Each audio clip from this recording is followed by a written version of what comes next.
প্রিয় দর্শক, আপনাদের সকলকে আমন্ত্রণ জানাচ্ছি বাংলা ট্রিবিউনের এই অনুষ্ঠানে। আশা করি আপনারা সকলে ভালো আছেন।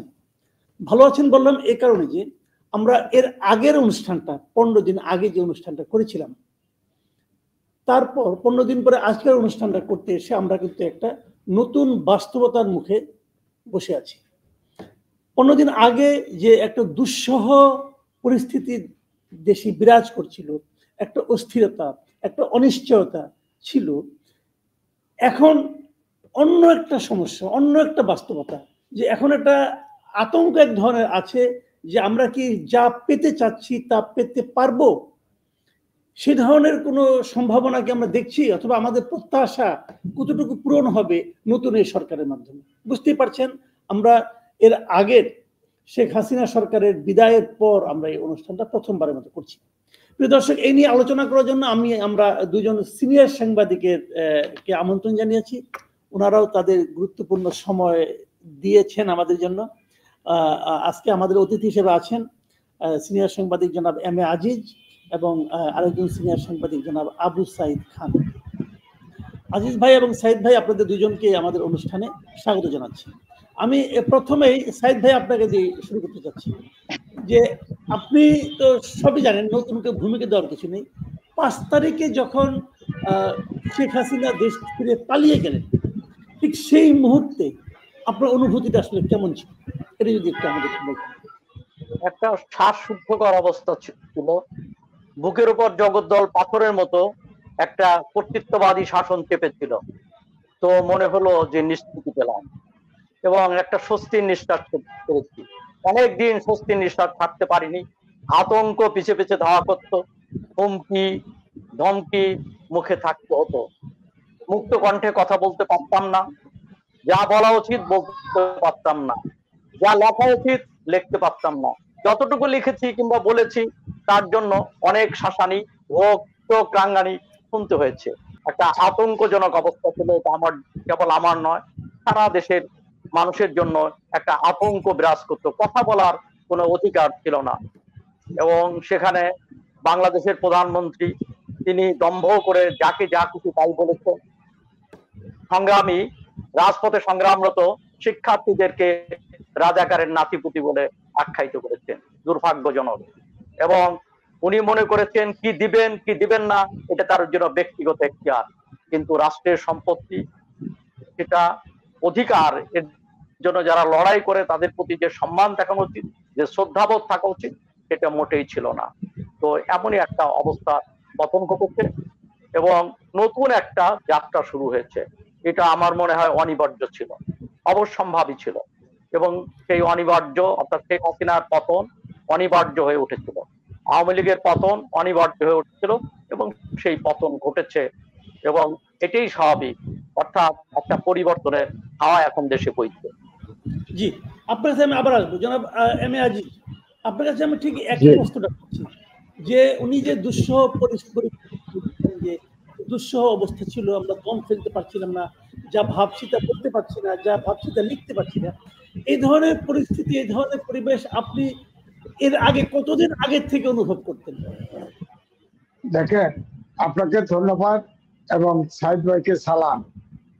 সাইদ ভাই যে কথাগুলি বলেছেন তার সাথে আমি কিছু কথা যুক্ত করি। আমার কাছে মনে হয়েছে যে আমাকে বোধহয় কোনো ধাক্কা দিয়ে এই সমাজে আমাকে আটকিয়ে রাখা হয়েছিল। এখন আমার কাছে কেন যেন মনে হয় আমি এখন মুক্ত। তো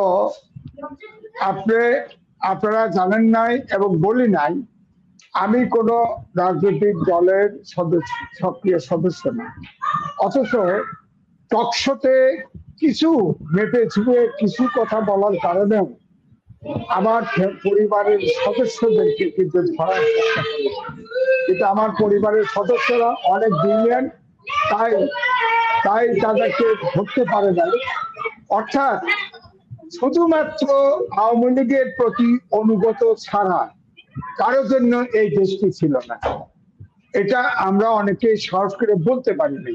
এই যে আজকে বলতে পারছি যে আমি একটি স্বাধীন দেশে মুক্তিযুদ্ধ করেও আমি এই স্বাধীন দেশের স্বাধীন নাগরিক ছিলাম না। আমাকে আপনারা টক শোতে দেখেছেন, অনেক মেপে মেপে কথা বলতে হয়েছে, কিন্তু আমরা মেপে মেপে কথা বলেছি। কিন্তু ধরেন আমি ইংলিশ জার্নালিজমে বরাবর ছিলাম, এই সময়ে 3-4টা পত্রিকা বেরোচ্ছে, সব জায়গায় আমি ডাক পেয়েছি। আমাকে নাকি DGDF ক্লিয়ারেন্স দেয় নাই প্রধানমন্ত্রী অফিসের কারণে, এবং একটা সিস্টেম দাঁড় করা হয়েছিল। আমি কর্মহীন, তখন আমি ইংরেজি জার্নালিজম করে আমি বাংলা জার্নালিজম করেছি। এই যে তাহের ভাই পত্রিকাতেও লেখা দিয়েছি, ছাপা হয়েছে। কিন্তু তাহের বাবুরাও অনেক সময় আমার সব কথা কিন্তু ছাপতে পারেন নাই, কারণ তাদেরও এক্সিস্টেন্সের ব্যাপার আছে, কোন কথা চেপে কোন বিপদে পড়ে। অর্থাৎ একটা মুক্ত দেশে মুক্ত কথা বলা এই সুযোগটা পেয়েছি। যেমন ধরেন এই দেশের সবচেয়ে আশ্চর্য, আমি যখন টকশোতে গিয়েছি, এই আওয়ামী লীগের বন্ধুরাও ছিলেন, সবার সাথে সম্পর্ক ভালো ছিল। হাসতে হাসতে বলতো যে আপনি এত শক্ত কথা বলেন, আপনাদেরকে তো জেলে দিতে পারেন, তবে কোনো সমস্যা নাই। আমি যখন জেলে ছিলাম তখন জেলের কারেন্সি ছিল সিগারেট, সিগারেট দিলেই সুবিধা পাওয়া যেত। এখন ক্যাশ টাকা দেওয়া যায়, এখন স্ত্রী পুত্র যে কাউকে জেলের ভিতরে ঢুকা যায়, কোনো সমস্যা নাই। কয় আপনাকে মেরে ফেলতে পারে, 72 বছর বয়স, এখন রানী, এখন মেরে ফেললে কোনো সমস্যা নাই, এখন সমাজের আমি বোঝা, আমার ছেলে মেয়ে যা করার করে খাচ্ছে, কোনো সমস্যা নাই। কয় আপনাকে তো আয়না ঘরে পাঠাতে পারে। তখন আমি বলছি ভাই এই জায়গা করেন না, আমাকে মেরে ফেলার জন্য পরামর্শ দিন।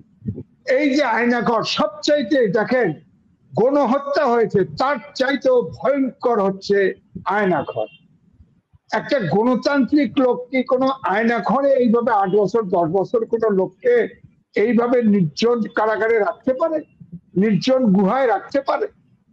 এরা স্বৈরাচার না, এটা আরো কিছু। দেশে দেশে স্বৈরাচারের গল্প শুনেছি, হিটলারের গল্প শুনেছি। হিটলার তো মানুষ মেরে ফেলেছে, এ তো অনন্তকাল এই গুহার ভিতরে ঢুকায় রাখে নাই, না খাওয়া না দেওয়া, বাসি খাওয়া। এখন তো বেরোচ্ছে, বলেছে দেখেন ওই আপনার বাইরের টেলিভিশন গুলো প্রোগ্রাম করছে না, আল জাজিরা প্রোগ্রাম করেছে না, আয়নাঘর দেখিয়েছে না, তখন এগুলোকে ডিনাই করা হয়েছে। না, কোনো আয়নাঘর কোনো বন্দি নাই, গুম হয়েছে, জাতিসংঘ হিসাব চেয়েছে, গুম হয় নাই। বেরোলো কেমনে? 3-4 জন বেরোইছে। এখন 8-10 বছর যদি না খায় না দেয় নির্যাতনের ভিতরে থাকে, তাহলে যতগুলো গুম হয়েছে সবগুলোর গুমের দায়িত্ব এই সাবেক প্রধানমন্ত্রী শেখ হাসিনাকে নিতে হবে, তার নির্দেশ ছাড়া এটা হয় না। এবং DGTFI অফিসের নিচেও একটা আয়নাঘর ছিল, এবং বাংলাদেশে আর কোথায় কোথায় আছে জানি না, অনেক জায়গায় নাকি আছে। সুতরাং আমি কিন্তু এটাকে একটা বিমর্ষ পাশবিক দেখি, অত্যাচার দেখি। এই যে আজকে আমি স্বরাষ্ট্রমন্ত্রী কথা শুনলাম, এই জন্য পলিটিশিয়ানরা দেশ চালাতে পারে, নন পলিটিক্যাল লোকের কথার লাগাম থাকে না। উনি বলেছেন আওয়ামী লীগ একটা পুরনো সংগঠন, এত সমর্থক আছে, এই সেই, তারা ইচ্ছে করলে রাষ্ট্র গোছায়, পার্টি গোছাইতে পারে, রাজনীতি করতে পারে। হ্যাঁ, কোনো কাউকে ব্যান করা, রাজনীতি দল ব্যান করা, এটা তো উচিত না, এরকম বলেছে। উনি কি বলতে চাইছেন? উনি হাসিনাকে দেশে নিয়ে আনতে পারবেন? বিদেশি প্রবাসীরা আন্তর্জাতিক আদালতে বিচারের জন্য রেডি হচ্ছে, বিচার করবে। গণহত্যার থেকে শুরু করে এই যে টকশোর উদাহরণ যদি নেন, যত আওয়ামী লীগের নেতা কর্মী সহযোগী টকশোতে এসছে, সবাই বলেছে বঙ্গবন্ধুর কন্যা শেখ হাসিনার নির্দেশে এই হয়েছে, উনি আছেন, উনি সমস্যার সমাধান করতে পারেন। উনি একক ক্ষমতার অধিকারী ছিলেন। বিশ্বের যত স্বৈরাচারের পতন ঘটেছে, সেই কোন দেশে সেই স্বৈরাচার আর রিটার্ন করতে পারে না। সাখাওয়াত সাহেব এটা কি বললেন? এবং ওনার পাশে যে সেক্রেটারি দেখলাম, তিনি 2018 সালে নির্বাচন করেছিলেন, সেক্রেটারি ছিলেন ইলেকশন কমিশন। হ্যাঁ, এবং তিনি বলেছিলেন না, রেকর্ড আছে তো, চিফ ইলেকশন কমিশন তখন বলতে নিছে, কয় যে আপনি তো শেষ করে দিলেন, যখন 34% বলছে, পিছন থেকে উনি বলছিলেন 28%, কয় শেষ করে দিলেন। হ্যাঁ, আসলে তো 38%, 34%, তখন উনি বললেন 34%। এই লোক স্বরাষ্ট্রমন্ত্রীর পিছে বসা যে স্বরাষ্ট্রমন্ত্রী মন্ত্রণালয়ের সচিব নিশ্চয়ই তার কানে এইগুলো দিয়েছে। তাকে এখনো চাকরিতে রাখে কেমনে? এই সচিবকে, যে ইলেকশন কমিশনের সেক্রেটারি ছিল 2018 সালের যে নির্বাচন, এটা নির্বাচন হয়েছে, ভাগাভাগির নির্বাচন, এই নির্বাচনে এ ছিল প্রধান কুশীলব, তাকে এখনো স্বরাষ্ট্র মন্ত্রণালয়ে বসায় রেখেছে। তো পুলিশ কাজ করবে কেমনে? পুলিশ আসবে কেমনে? আইন শৃঙ্খলা উন্নতি হবে কেমনে? আজিজ ভাই আপনার কাছে আবার আসবে, আমি একটু সাইদ ভাইকে যাচ্ছি। সাইদ ভাই আপনার দুটো পয়েন্ট, দুটো প্রশ্ন। এক নম্বর প্রশ্ন হলো, যে দুটো প্রশ্ন প্রসঙ্গ আজিজ ভাই তুললেন, এক নম্বর প্রসঙ্গ হলো আয়না ঘর নিয়ে। এই আয়না ঘর নিয়ে কিন্তু নেত্র নিউজে একটা রিপোর্ট করা হয়েছিল। সেই জিনিসটাকে তখন এই দেশের গভর্নমেন্ট যারা ছিলেন তারা সরাসরি অস্বীকার করেছেন যে এরকম কোনো ঘরের অস্তিত্বই নাই। কিন্তু সে ধরনের ঘরের অস্তিত্ব পাওয়া গেল এবং সেখানে বন্দি লোক বাইরে এসে জানালেন যে কি অমানবিক টর্চার তাদেরকে করা হয়েছে, বছরের পর বছর, 7 বছর, 8 বছর, 10 বছর পর্যন্ত করা হয়েছে। তো এটা কি আগের সরকার, এই প্রেক্ষিতে আগের সরকারের মানবিক মূল্যবোধের কি মূল্যায়ন আপনি করবেন? এটা হলো একটা প্রশ্ন। আর দ্বিতীয় প্রশ্নটা হলো, যে প্রশ্নটা আজিজ ভাই তুলেছেন, এটা আমার কাছে খুব গুরুত্বপূর্ণ মনে হয়েছে, যে লোক 2018 নির্বাচনের মূল কুশীলব ছিলেন, তিনি এখনো কি করেন? স্বরাষ্ট্র মন্ত্রণালয়ের মতো গুরুত্বপূর্ণ মন্ত্রণালয়ের দায়িত্বে থাকেন আমলা হিসেবে। আগের আমলা দিয়ে, স্বৈরাচারী সরকারের আমলাকে দিয়ে কি একটা বিপ্লবী সরকার চলতে পারে কিনা? প্রথমত হচ্ছে যে আয়না ঘর অর্থাৎ একটা আসলে কি, একটা লোককে সরকার গ্রেপ্তার করতে পারে, গ্রেপ্তার করার পরে বাংলাদেশের প্রচলিত আইনে হচ্ছে তাকে 24 ঘন্টার মধ্যে আদালতে সোপর্দ করতে হবে এবং আদালতের সিদ্ধান্ত ছাড়া কাউকে কারাগারে পাঠানো যায় না। তো এটা আদালত নির্ধারণ করে, এটা হলো আইনের শাসনের এটা একটা রেওয়াজ। কিন্তু সেখানে কিছু লোককে, তাদের সংখ্যা কত আমরা জানি না, কয়েকজন বেরিয়ে এসছে, কতজন মারা গেছে, কতজন আয়না ঘরে মানে তারপরে প্রাণ গেছে, এগুলো আমরা কিছুই জানি না। কিন্তু কয়েকজনের মুখ থেকে যা আমরা শুনছি, যা দেখছি, শিউরে ওঠার মতো ব্যাপার। এটা কি করে সম্ভব? এবং সুস্থ মানুষ কি করে এটা ভাবতে পারে যে কিছু লোককে তারা গভীর অন্ধকার প্রকোষ্ঠে বন্দি করে রেখে তাদেরকে মানবতার জীবন যাপন করতে হবে? তাদেরকে খাবার দিবে তো দিবে না, কি খাবার দেবে, কি করবে, তার চিকিৎসা নাই, কোনো কিছু নেই। এবং বেআইনি ভাবে রাষ্ট্র যখন বেআইনি ভাবে কাউকে গ্রেপ্তার করে, কাউকে আটক করে আটকে রাখে, তবে তখন সেই রাষ্ট্র, সেই শাসন ব্যবস্থা সম্পর্কে প্রশ্ন ওঠে যে আসলে শাসন করার অধিকার আছে কিনা। এটা মানবতার বিরুদ্ধে একটা নির্লজ্জ অপরাধ। এই মানবতার বিরুদ্ধে অপরাধের সঙ্গে যারা জড়িত তাদের অবশ্যই বিচার হওয়া উচিত এবং এই রহস্য উন্মোচন করা উচিত। আমরা আশা করব বর্তমান সরকার এ ব্যাপারে একটা কমিশন গঠন করবে এবং এই আসলে কি কি ঘটেছে, কতজন লোক আয়না ঘরের ভিতর নিক্ষিপ্ত হয়েছিল, কতজন ফিরেছে, কতজন ফিরেনি, কি হয়েছে, এই ইতিহাসটা আমাদের জানা দরকার। ভবিষ্যতে যাতে এই ধরনের ঘটনা আর না ঘটে সেটাকে নিশ্চিত করার জন্য আমাদের এই ইতিহাস আমাদের জানা দরকার এবং এর সঠিক বিচার হওয়া দরকার। একজন লোক, আমি তাকে পছন্দ করতে পারি না পারি, অপরাধী হতে পারে, একজন অপরাধীরও কিন্তু বাস করার, জীবন, সুস্থ জীবন যাপনের অধিকার আছে। আইনে আপনি কাউকে ফাঁসি দিতে পারেন, আদালত কাউকে ফাঁসি দিতে পারে, কিন্তু আপনি জোর করে কোনো সরকার কাউকে এইভাবে আটকে রাখতে পারে না। তো এই অপরাধের এর জবাবটা কে দেবে? তো আমরা শুনতাম যে সরকার প্রধানের হুকুম ছাড়া কিছু হয় না, এমনকি জলোচ্ছ্বাসও হয় না। জলোচ্ছ্বাসও সরকার প্রধান চাইলে মানে এটাকে সরিয়ে দিতে পারেন, তো থামিয়ে দিতে পারেন। তাহলে এই যখন ক্ষমতা, এত পাওয়ারফুল ক্ষমতা, অতএব তার বাইরে এমন কিছু ঘটেছে বলে আমার মনে হয় না। তো অতএব এটা সরকারকে, বিগত সরকার প্রধান এবং তার সঙ্গে তার সাঙ্গ পাঙ্গদেরকে, তার মন্ত্রী পরিষদকে এ ব্যাপারে জবাব দিতে হবে এবং এই জবাব দেওয়াটা এটা সময়ের দাবি। হ্যাঁ, রাজনীতি করার, যেটা সাকাওয়াত সাহেব বলেছেন, রাজনীতি করার অধিকার আছে, দল করার অধিকার আছে এবং সরকারের দায়িত্ব হচ্ছে বিচার করা, অপরাধকে চিহ্নিত করা এবং বিচার করা। রাজনৈতিক দল, আওয়ামী লীগ তার নিষিদ্ধ দল না, নিষিদ্ধ করেও নাই, কেউ দাবিও তুলছে না। কিন্তু যারা এই অপরাধের সঙ্গে যুক্ত তাদের বিচার হওয়াটাই হচ্ছে বাঞ্ছনীয় সময়ের দাবি বলে আমি মনে করি। জি, আর দ্বিতীয় যে প্রশ্নটা করলাম যে আপনার স্বৈরাচারী সরকারের আমলাতন্ত্র দিয়ে একটা, এটাতে আমরা বলি দ্বিতীয় স্বাধীনতা, কেউ বলছে বিপ্লব, একটা বিপ্লবী সরকার চলতে পারে? প্রথমত হচ্ছে যে আমি একটু 3বার আমাদের ধরুন 3টে বড় বিজয় হয়েছে, মুক্তিযুদ্ধের সাথে তুলনা হয় না, মুক্তিযুদ্ধ একটা বিরাট বিজয়। ও মুক্তিযুদ্ধের পরে আমরা পাকিস্তানে রেখে যাওয়া প্রশাসন, পুলিশ, এগুলোকে মেরামত করে চলার চেষ্টা করেছি এবং 47 সালেও ব্রিটিশে রেখে যাওয়া সেই প্রশাসন এটা চালু ছিল, পুলিশ চালু ছিল, কিছুটা সংস্কার হয় নাই, কিছুটা জোড়াতালি দেওয়া হয়েছিল এবং 71 সালেও এটা হলো। কিন্তু আমরা 71 সালে এটা পরিবর্তন করতে পারতাম, স্বাধীন দেশের উপযোগী রাষ্ট্র ব্যবস্থা আমরা গড়ে তুলতে পারতাম, কিন্তু আমরা ওটা গড়ে তুলে নেই। আমরা কেবল পাকিস্তানের জায়গায় বাংলাদেশ বসিয়েছি, আমরা কেবল পতাকা বদলিয়েছি, কিন্তু রাষ্ট্র ব্যবস্থা এটা আমরা বদলাইনি।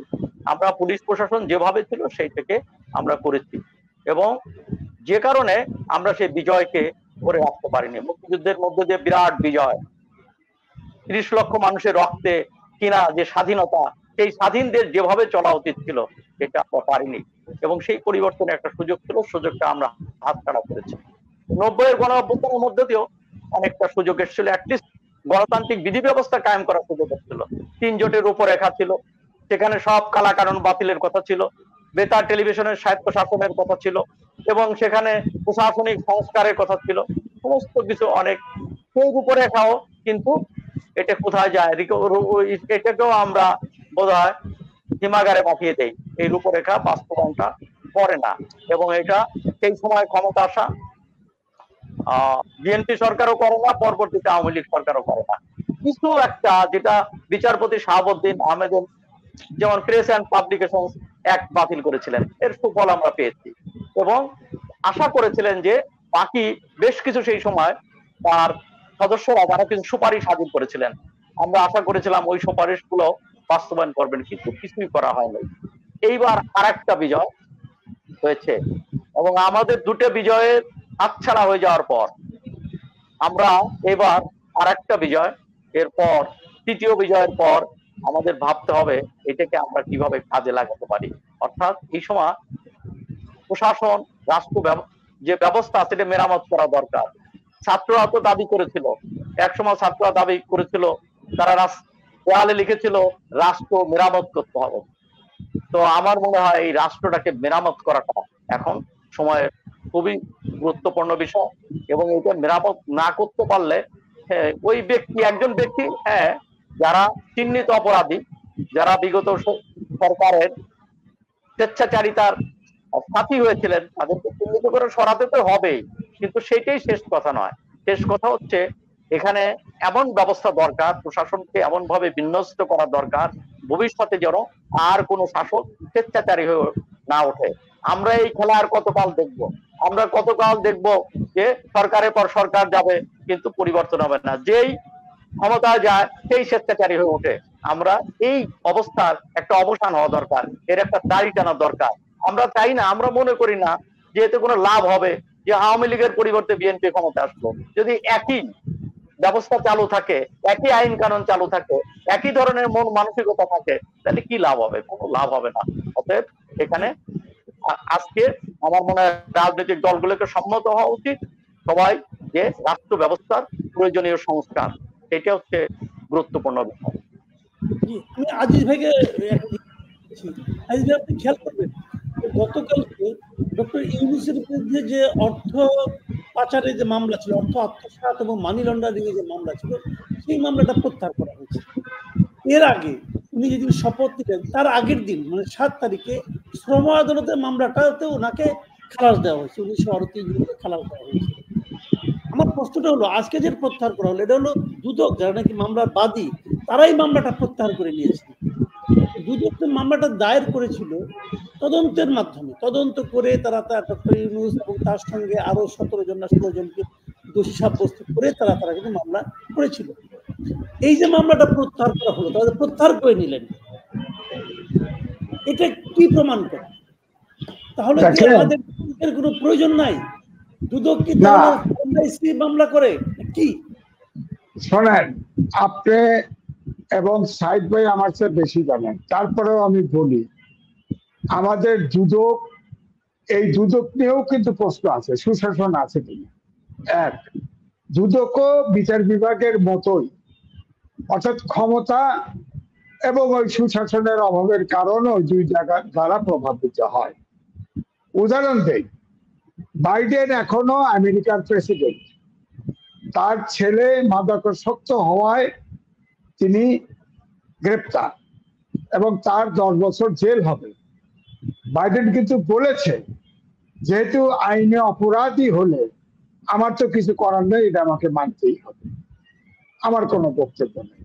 অথচ আমেরিকায় কিন্তু সরাসরি পার্টির থেকে বিচারপতি নিয়োগ দেওয়া হয়, আর আমাদের দেশে ইনডাইরেক্টলি পার্টির থেকে নমিনেশন দেওয়া হয়।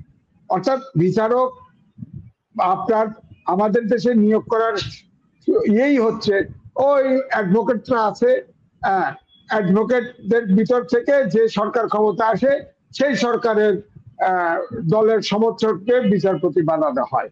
আর 10% কোটা আছে, এটা জজ থেকে না, ডিস্ট্রিক্ট জাজ থেকে দেওয়া হয়। তো আমাদের দেশের এই পলিটিক্স ভুলতে পারে না। আপনি দেখেন কেন বিচার বিভাগ করাপ্ট হবে না। তত্ত্বাবধায়ক সরকার, আমি লিখেছি, এই তত্ত্বাবধায়ক সরকার অবৈধভাবে বাতিল করেছে খায়রুল হক, এবং তার রিওয়ার্ড কি? সরকার যতদিন আছে ততদিন সে আইন কমিশনের চেয়ারম্যান আছে। আজকে আমি শুনলাম খোকন সাহেব যিনি প্রেসিডেন্ট, তিনি বললেন তার কঠোর বিচার হবে, সে এই দেশটাকে গন্ডগোল তৈরি করার প্রধান ব্যক্তি, তার বিচার হবে। আমার বক্তব্য হচ্ছে একটা স্বৈরাচারের যখন পতন হয় তার কিন্তু সহযোগিতার কেউ কিন্তু খুঁজে বের করা হয়।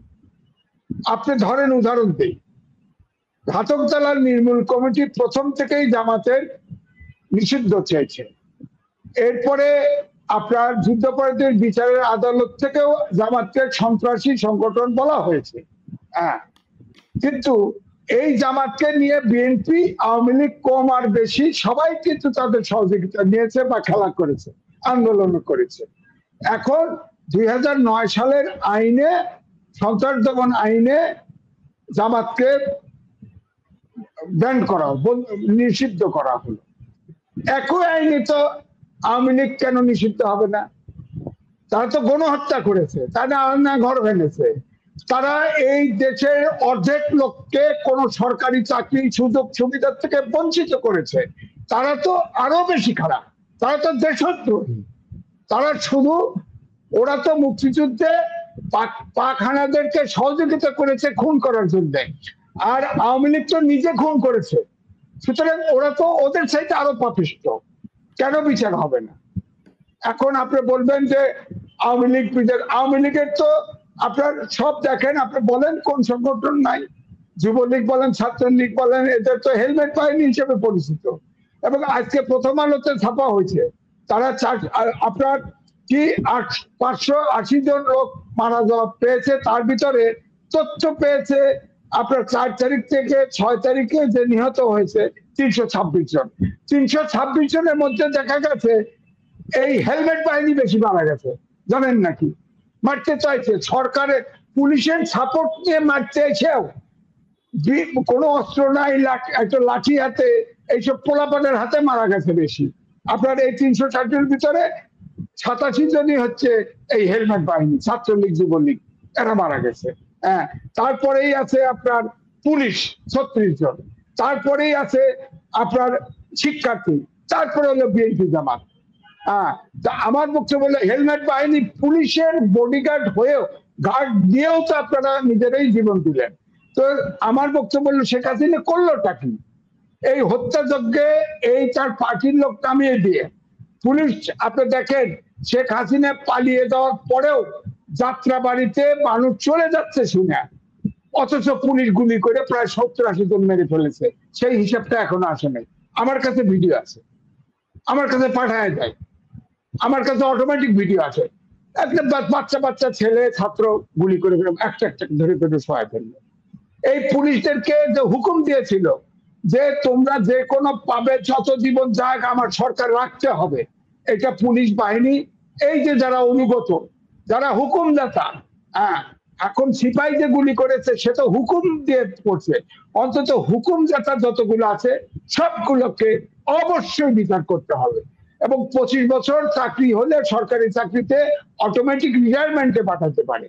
তো এখন আমার বক্তব্য হচ্ছে যারা হুকুমদাতা তাদেরকে এখনই স্ক্যান করে তাদেরকে রিটায়ারমেন্টে পাঠানো না, তাদেরকে সোজা জেলে পাঠানো, তদন্ত করে যারা দোষী সাব্যস্ত জেলে, তারপরে তাদের বিচার করা। এবং স্বৈরাচারের কোন সহযোগী বিচারের বাইরে থাকতে পারবে না। আপনি দেখেন, খেয়াল করেন, উদাহরণ দেই, একটা উদাহরণ দেই, গোপালগঞ্জে মিছিল বের করছিল, শেখ হাসিনাকে দেশে আনা, তাকে জোর করে বিদেশে পাঠানোর ব্যবস্থা করছে, মিছিল হচ্ছে, তারা আর্মি মিছিল ঠেকাইতে গেছে, তাদের জিপ পোড়ায় দিছে, আর্মি 5-6 জন ইনজুর্ড হচ্ছে, এবং একটা এলএনজি হারায় গেছে, 2টা এলএনজি ছিল। এখন যে এই যে আপনার এখন গণধলাই দিচ্ছে, এই এলএমজি যেটা পাওয়া যায় নাই, এটা যদি ধরেন 3 মাস না পাওয়া যায়, ওই এলএমজি যদি চিটাগাঙ্গায় যায়, ওই এলএমজি, বুঝছেন তো কথা, এলএমজি যদি পাবনা যায়, এলএমজি যদি ময়মনসিংহ যায়, ওখানে গণধলাই শুনে আর্মি পিটাইছেন, আর্মি আপনার ইয়ে বার করে দিচ্ছেন, জিপ পোড়ায় দিচ্ছেন। হ্যাঁ, এটা তো আপনার যারা, এই জন্য বলছি যত সহযোগী আছে সবগুলোকে নিষ্ক্রিয় করতে হবে, কারো বিচার করতে হবে, যারা হুকুমদাতা আর যারা সমর্থক আছে এগুলোকে ঘরে তুলে দিতে হবে। কোন স্বৈরাচারের কোন অবশিষ্ট দেশে থাকতে পারবে না, এক কথা, সবার বিচার পেতে হবে। আমি এখন সাইদ ভাই আপনার কাছে শেষ প্রশ্নটা করছি, আমরা অনুষ্ঠানের মোটামুটি শেষ পর্যায়ে চলে এসেছি। এটা আপনার কাছে শেষ প্রশ্ন এটাই যে এই যে ঘটনাগুলো আমরা বললাম যে স্বৈরাচারের কি চেহারা ছিল, তাদের কি কর্মকাণ্ড ছিল, এবং ওই সময় দেশে কি দুঃসহ পরিস্থিতি ছিল, সেগুলির কারণে স্বৈরাচারদের বিদায় হয়েছে। এখন একটা নতুন অন্তর্বর্তীকালীন সরকার গঠন হয়েছে। এই সরকারের কাছে সাধারণ মানুষ হিসেবে আমাদের কিছু প্রত্যাশাও আছে, আপনারও কিছু প্রত্যাশা আছে। তো আপনি কি মনে করছেন যে সরকারটা আপনি দেখছেন আজকে 3 দিন 4 দিন হয়ে গেল, এই সরকারটা কিনে আপনার কতটুকু, আপনি ব্যক্তিগতভাবে কতটুকু আশাবাদী যে তারা আপনার প্রত্যাশাটা মেটাতে পারবে, অথবা তাদেরকে কতদিন সময় দিতে হবে, এটা নিয়ে আপনার মূল্যায়নটা কি? প্রথমত হচ্ছে যে আমাদেরকে ধৈর্য ধরতে হবে, অর্থাৎ 3-4 দিন 5 দিনের মধ্যে একটা সরকারকে মূল্যায়ন করা সম্ভব না, এটার জন্য আরো সময়ের দরকার হবে। প্রতিকূল অবস্থা, খুবই প্রতিকূল অবস্থা, এখানে অর্থনৈতিক ধ্বংস হয়ে গেছে, কোটি কোটি টাকা পাচার হয়েছে, ব্যাংকগুলোর কি করুণ চিত্র আমরা প্রতিদিন দেখতে পাচ্ছি, এখানে বিদেশে পাচার তো এখনো অব্যাহত রয়েছে। এই অবস্থায় এখানে আমাদের অনেক, তারপর হচ্ছে যে যখন একটা পরিবর্তন হয়, যে কোনো পরিবর্তন, অভ্যুত্থান বলুন, বিপ্লব বলুন, যেটাই হোক, সেখানে কিছু তো সমস্যা তৈরি হয়। যেমন জোয়ার আসে, ঝড়ো হাওয়া যখন হয়, তখন কিছু কিছু যেমন জরাজীর্ণ যা কিছু পচা, এগুলোকেও যখন উড়িয়ে নিয়ে যায়, আবার গাছগুলোকেও ভেঙে ফেলে, এবং কিছু কিছু ক্ষতি তো হয়। এমনই একটা পরিবর্তন হয়েছে, অর্থাৎ সেই পরিবর্তনের মধ্য দিয়ে যে নতুনের যে সম্ভাবনা, এই সম্ভাবনা বুঝতে হবে। এবং সেই জন্য আমার মনে হয়, আমি আশাবাদী এই জন্য যে আন্তর্জাতিক খ্যাতি সম্পন্ন একজন ব্যক্তি, যিনি গ্রামীণ ব্যাংক তৈরি করে সারা পৃথিবীতে সাড়া জাগিয়েছিলেন, শান্তিতে নোবেল পুরস্কার পেয়েছেন, এমন একজন বিচক্ষণ এবং যোগ্য ব্যক্তি আজকে প্রধান উপদেষ্টার দায়িত্ব নিয়েছেন। এবং তার সঙ্গে আমাদের পরিচিত আরো কিছু বিজ্ঞজনেরা আছেন, যারা বিভিন্ন সময় তারা পরীক্ষিত, অন্যায়ের বিরুদ্ধে যারা সাহস করে কথা বলেছেন, এমন কিছু নীতিবাদী এবং সাহসী মানুষও তার সঙ্গে আছে। সবাইকে আমি চিনি না, সবার সম্পর্কে বলতে পারবো না, তবে যাদেরকে আমি চিনি তাদের সম্পর্কে বলছি। তো এই অবস্থায় তো তাদেরকে একটু সময় দিতে হবে। তবে তাদের সামনে যেটা করণীয়, যেটা প্রথম করণীয় হচ্ছে যে এখানে আইন শৃঙ্খলা পরিস্থিতি উন্নয়ন ঘটানো, কেননা এখনো অনেক জায়গায় অনিশ্চিত অবস্থা আছে, চিন্তায়, এবং কিছু কিছু এই সময় দখলবাদিও চলছে, এগুলোকে কঠোর দমন করতে হবে। আর দ্রব্যমূল্যটাকে নিয়ন্ত্রণের মধ্যে রাখা, কারণ এর আগে দ্রব্যমূল্য নিয়ন্ত্রণের বাইরে চলে গেছে, মানুষের আয়ের সাথে ব্যয় সঙ্গতি নেই। অতএব দ্রব্যমূল্যটা যতটা সহনীয় পর্যায়ে নিয়ে আসা যায়, এটা হচ্ছে অর্থাৎ পরিস্থিতির স্বাভাবিক করা। এই স্বাভাবিক করার পরবর্তী যে পদক্ষেপগুলো, সেগুলো হচ্ছে আমাদের যারা ব্যাংক লুটপাট করেছে তাদেরকে চিহ্নিত করে বিচারের আওতায় নিয়ে আসা, যারা অর্থ পাচার করেছে অর্থ ফেরত আনা এবং এর সঙ্গে সংশ্লিষ্টদেরকে বিচারে কাঠগড়ায় দাঁড় করানো, এই কাজগুলো করণীয়। আর একটা হচ্ছে যে হ্যাঁ, এই সরকারকে একটা নির্বাচন দিবে এবং সেই নির্বাচন একটা অবাধ, সুষ্ঠু, নিরপেক্ষ নির্বাচন যাতে হয়। মানে মানুষের এই যে পরিবর্তনের আন্দোলনে অংশগ্রহণের মধ্যে এমন একটা বিষয় ছিল যে মানুষ ভুলে গেছিল যে নির্বাচন কি, এবং নির্বাচনের মাধ্যমে সরকার পরিবর্তন হয় এমন আশা আমরা ছেড়ে দিয়েছিলাম। কিন্তু এখন একটা অর্থবহ নির্বাচন দরকার। তবে অর্থবহ নির্বাচন করতে হলে কতগুলো সংস্কার দরকার, যেটা আমি শুরুতেই বলেছিলাম যে আমরা দুইবার কিন্তু প্রয়োজনীয় রাষ্ট্র ব্যবস্থা করতে পারিনি, মেরামতটা ঠিক মতো রাষ্ট্রকে মেরামত করতে পারিনি। এবার সুযোগ এসেছে, আমার মনে হয় এই সুযোগ অবহেলা করা যাবে না। অর্থাৎ এখানে সংস্কার দরকার। যেমন ধরুন, আমি কাটা কাটা কয়েকটা কথা বলছি, এটা অনেক সময়ের দরকার। যেমন এখানে সব ক্ষমতা প্রধানমন্ত্রীর কাছে ছিল, অতএব এই সাংবিধানিক ক্ষমতা নিয়ে যেই আসুক সেই কিন্তু কর্তৃত্ববাদী হয়ে উঠবে। অতএব প্রধানমন্ত্রীর পরিবর্তে এখানে পার্লামেন্টের কাছে, মন্ত্রী পরিষদের কাছে ক্ষমতা নিয়ে আসার দরকার। এখানে ইচ্ছে করলে একটা লোক 10 বছর 10-12 হওয়া যায় না, বারবার প্রধানমন্ত্রী হতে পারে। কিন্তু অন্যান্য দেশে আমরা যুক্তরাষ্ট্রে দেখি যে সেখানে সরকার প্রধান অর্থাৎ রাষ্ট্রপতি, প্রেসিডেন্ট 2বারের বেশি হওয়া যায় না। আমরা এই ধরনের আইনটা আমরা এখানে ভাবতে পারি। আমরা এখানে দ্বিকক্ষ করা যায় কিনা, যাতে চট করে মানে সে 3 মিনিটের মধ্যে আইন পাশ করা হয়, এটা যাতে না করা যায়, না করতে পারে। এই জন্য উচ্চ কক্ষ কিভাবে গড়ে তোলা যায় সে ব্যাপারগুলো আমাদের ভাবা দরকার। স্থানীয় সরকারকে আরো শক্তিশালী করার বিষয়, যে বাধাগুলো আছে সেই বাধাগুলো দূর করা দরকার। গণতান্ত্রিক প্রতিষ্ঠানগুলো এবং একটা সাংবিধানিক যে সমস্ত সাংবিধানিক প্রতিষ্ঠান আছে সেখানে কিভাবে কর্মকর্তাদেরকে নিয়োগ দেওয়া যায়, তো সেটার জন্য একটা বিধি করার ব্যাপারটা আমাদের সংবিধানে রয়েছে, সে বিধি প্রবর্তন করা। আর সবচেয়ে বড় ব্যাপার হচ্ছে যে যে দলই ক্ষমতায় যায় অন্য দল এখানে গৌণ হয়ে যায়। এখানে পার্লামেন্টের সিস্টেমে আমরা দেখি, যেমন ধরুন আমরা অতীতে দেখেছি আওয়ামী লীগ এবং বিএনপি প্রায় কাছাকাছি ভোট পায়, কিন্তু সিটের রেশিও অনেক কম, একটা এত বেশি থাকে আর একটা ছোট। এর কারণটা হচ্ছে নির্বাচন পদ্ধতিটা ত্রুটিপূর্ণ। সেখানে সংখ্যানুপাতিক প্রতিনিধিত্বের বিষয়টা যারা সারা দুনিয়াতেই এখন প্র্যাকটিস হচ্ছে, স্ক্যান্ডিনেভিয়ান কান্ট্রি গুলোতে প্র্যাকটিস হচ্ছে, আমাদের প্রতিবেশী নেপাল এবং শ্রীলঙ্কাতেও প্র্যাকটিস হচ্ছে। তো আমার মনে হয় এটা আমরা ভাবতে পারি যে আমরা সংখ্যানুপাতিক ভাবে তাহলে ছোট ছোট দলগুলো, যারা ত্যাগী দল, বাম দল, তারাও কিছু আসন পেতে পারে। তখন পার্লামেন্টটা কালারফুল হয়, বর্ণাঢ্য পার্লামেন্ট হয়, বিতর্ক এবং বিজ্ঞ লোকেদের সেখানে যাওয়ার দ্বার খুলে যায়। আমার মনে হয় এই বিষয়টাকে আমাদের ভাবা উচিত। এটা না ভাবলে যে নির্বাচনী ব্যবস্থা আছে এই নির্বাচনী ব্যবস্থা পার্লামেন্টে কোনো ভারসাম্য থাকবে না, অর্থাৎ একই অবস্থা হবে। এই নির্বাচন, এই আইন, আমি 2 লাইন শেষ করি, এই আইন কারণের মধ্য দিয়ে যারাই ক্ষমতায় যাবেন তারাই স্বেচ্ছাচারী হয়ে উঠবেন। অতএব এখানে নির্বাচনী আইনের এবং প্রতিনিধিত্বশীল আইনের একটা পরিবর্তন করা উচিত। জি, অনেক ধন্যবাদ জনাব এম এ আজিজ। আপনার কাছে এই প্রশ্নটা আমি করছি, নতুন এই সরকারের কাছে আপনার কি কি প্রত্যাশা, এবং এই প্রত্যাশা পূরণের জন্য আপনি তাদেরকে কতদিন সময় দিতে চান? না, আমার প্রত্যাশা এই বৈষম্য বিরোধী যে ছাত্ররা যে দাবি নিয়ে আন্দোলন করেছে সেটাই একটা মানবিক দেশ, যেখানে আইনের শাসন, সুশাসন থাকবে এবং যেখানে স্বৈরাচারের বিলোপ ঘটবে, যা বৈষম্য বিরোধী ছাত্ররাই দাবি করেছে।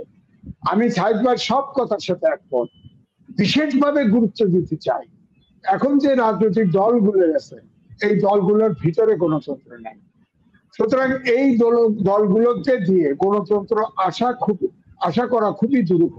সুতরাং সাইদ ভাই যে একটা কথা বলেছে আমি এটা লিখেছি যে আনুপাতিক হারে নির্বাচনে যাওয়া উচিত। এখন বিশ্বের বেশিরভাগ দেশ কিন্তু এই দিকে ঝুঁকছে।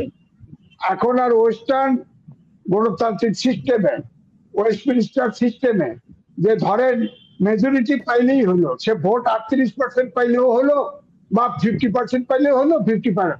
আমাদের দেশে সবসময় মাইনরিটি জনগণের ভোটের সরকার থাকে। আনুপাতিক হারে হলে ছোট পার্টি অংশীদার থাকবে। এটা অনেকটা কোয়ালিশন গভর্নমেন্টের মতো হাত থাকবে।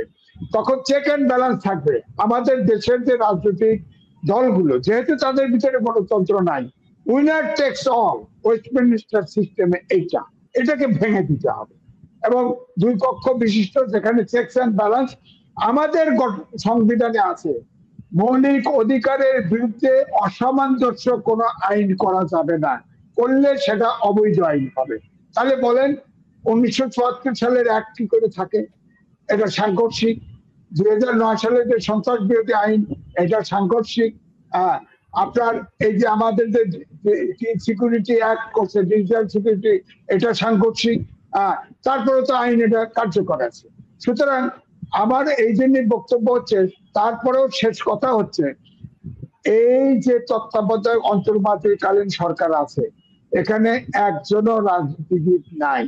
সুতরাং ওনারা কথার চাইতে কাজ বেশি করা দরকার। কয়েকজন উপদেষ্টার কথা আমি শুনেছি, কিন্তু আমার কাছে মনে হয় রাজনীতিবিদদের অনুকরণ করতে চাচ্ছি না, ওনাদের কাজ করার জন্য দায়িত্ব নিচ্ছে সরকারকে সুসংগত করা এবং একটা মানবিক বাংলাদেশ গড়ে তোলার জন্য আপনার আইনের শাসন, সুশাসন এবং রাষ্ট্রীয় প্রতিষ্ঠানগুলোকে শক্তিশালী করা। এটা করে দিয়েও যদি যায় এবং একটা নিরপেক্ষ নির্বাচন, ওই আনুপাতিক নির্বাচন যদি করে দিয়ে যায়, সিস্টেমটা চালু করে দিয়ে যায়, আমার মনে হয় এর থেকে অন্তত পক্ষে আমাদের দেশটা উন্নত হবে এবং গণতন্ত্রের স্বাদ আমরা পেতে থাকবো। জি, অনেক ধন্যবাদ জনাব এম এ আজিজ, অনেক ধন্যবাদ জনাব আবু সাইদ খান। আপনারা দুজনেই আপনাদের মূল্যবান সময় নষ্ট করে আমাদের অনুষ্ঠানে মতামত দিলেন। প্রিয় দর্শক, আপনারা, আমার ধারণা আপনারা অনেক উপকৃত হয়েছেন এবং আপনাদের চিন্তার মধ্যে নতুন কিছু দিক আমাদের এই বক্তব্য থেকে হয়তো আপনারা দেখতে পেয়েছেন। আমি নিজেও অনেক উপকৃত হয়েছি ওনাদের কথা থেকে, এবং যেগুলো আমার ভাবনায় ছিল না সে ধরনের চিন্তাও কিন্তু ওনাদের কথা থেকে আমরা পেয়েছি। আমরা এখন প্রত্যাশাই কেবল করতে পারি সামনের দিনগুলো নতুন এই অন্তর্বর্তীকালীন সরকার তারা কিভাবে অগ্রসর করবে। তাদের একাধিক কাজ আছে, কিন্তু একটা দুঃসহ এবং একটা স্বৈরাচারী সরকার আমাদের মাথার উপর থেকে নেমে গেছে। নেমে যাওয়ার পর এখন সামনের দিনগুলো আমাদের কেমন হবে, আমরা কি সেই অপশাসনকে কিভাবে আমরা দূর করব।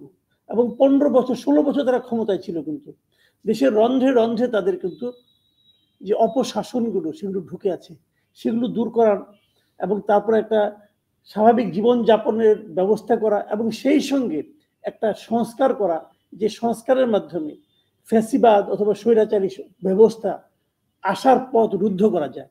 সেদিকে তারা কতদূর অগ্রসর হতে পারে সেটা আমাদের সতর্ক নজর থাকবে, আপনাদেরও থাকবে। আমরা নানা ধরনের পরামর্শ নিয়ে আগামীতে আপনাদের সামনে আবার হাজির হব। আগামী সপ্তাহে এই একই দিন, আগামী মঙ্গলবার 7:30টায় আপনাদের সঙ্গে আবার দেখা হবে। ভালো থাকবেন আপনারা।